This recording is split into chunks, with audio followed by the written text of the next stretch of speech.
নমস্কার বন্ধুরা, কেমন আছেন সবাই? আমি রিঙ্কু শখের রান্নাঘরে আপনাকে সবার নিমন্ত্রণ। আজকে বানাবো তেল ছাড়াই মুচমুচা চিরা ভাজা। তেল ছাড়াই কেমন এত সুন্দর চিরা ভাজা যায়, না দেখলে বিশ্বাস করবেন না। বানানো যেমন সহজ, দেখতে তো অবশ্যই সুন্দর, আর খাইতে তো দুর্দান্ত স্বাদ। এবার চলেন চিরা ভাজাটা শুরু করে দিই। পুরো ভিডিওটা দেখতে থাকেন, আশা করি আপনাকে খুবই ভালো লাগবে। এই বাটিতে 300 গ্রাম একদম পরিষ্কার বাছা গোটা চিরা নিচ্ছি। চিরাটা আমি আগে থেকে বাইছে বসে করে রাখছিলাম। এই চিরাটা এখন শুকনো খোলায় সুন্দর করে বাজে নেব। উনান জ্বালায় কড়াই চাপাই দিছি। কড়াইতে এখন দিয়ে দেবো চিরা।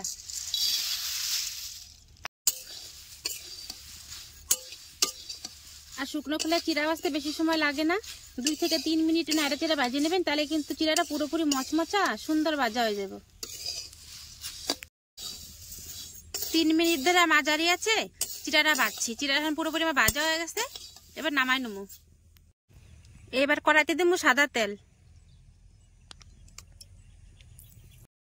1 কাপ ছোলার ডাল আগের দিন রাত্রে ভিজায় রাখছিলাম, তারপরে জল ঝরাইয়া হাওয়াতে শুকাই নিছি। রোদ্রে কিন্তু শুকানো যাইব না। এই ডালটাই এখন গরম তেলের মধ্যে দিয়ে ভাজে নেবো।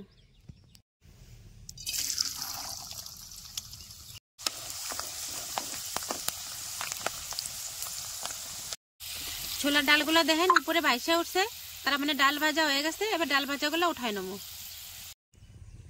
অল্প করে চীনা বাদাম নিছি, এই চীনা বাদামগুলো একইভাবে লাল লাল করে ভেজে নেবো।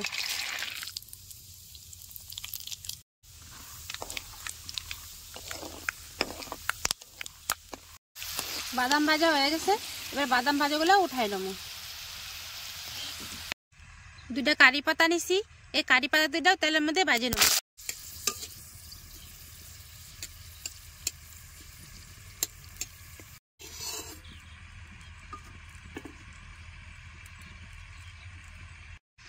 দুটো শুকনো লঙ্কাও ভেজে নেবো।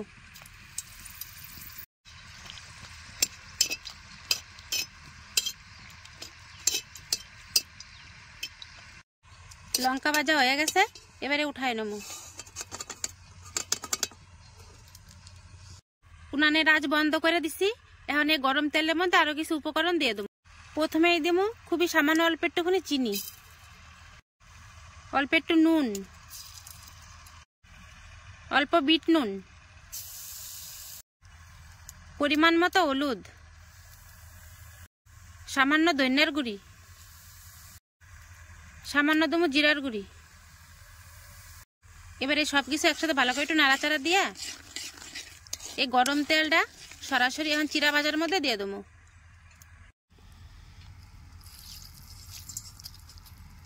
এবারে একসাথে ভালো করে মিশাই নেবো।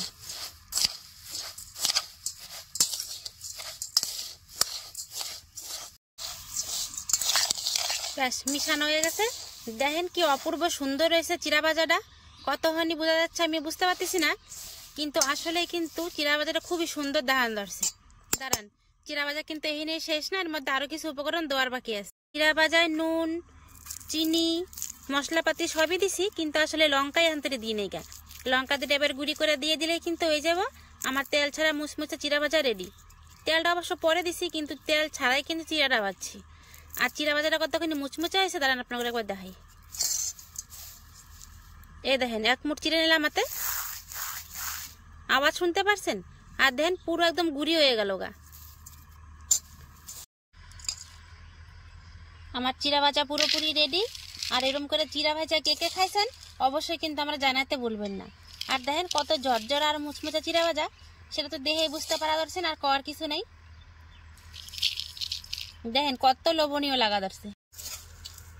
দোকানের থেকে আমরা যেমন চিরা ভাজা কিনা খাই, পুরোপুরি আমার কাছে তো সেরকমই দেখান ধরছে। দেখেন কোনো অংশে কমা। আর এরকম করে চিরা ভাজা আপনারা কিন্তু 1 থেকে 1.5 মাস অবধি ঘরে সংরক্ষণ করে খাইতে পারবেন। চিরা ভাজা কিন্তু নষ্ট হয়ে যাব না, নরম হয়ে যাব না।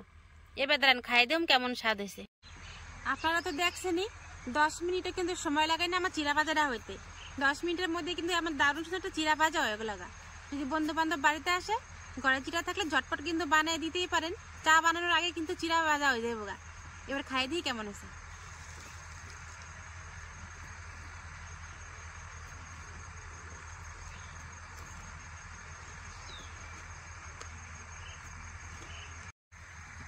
এই চিরা বাজারের একটা আলাদাই স্বাদ, বেশ ঝাল ঝাল, মিষ্টি মিষ্টি, নুন নুন, আর সমস্ত মশলাপাতির একটা সুগন্ধ।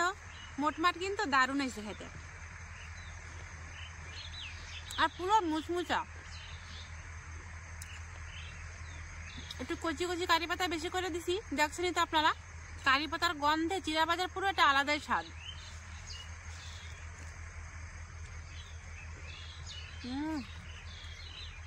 দারুণ। যদি আমার এই চিরা বাজার সহজ রেসিপিটা আপনাকে ভালো লাগে তাহলে অবশ্যই এটা লাইক, কমেন্ট, শেয়ার আর সাবস্ক্রাইব করে দিবেন। আজকের ভিডিও তাহলে এই নিয়ে শেষ করলাম। তবে পরে একটা নতুন ভিডিওতে, ততক্ষণে নিগা নমস্কার।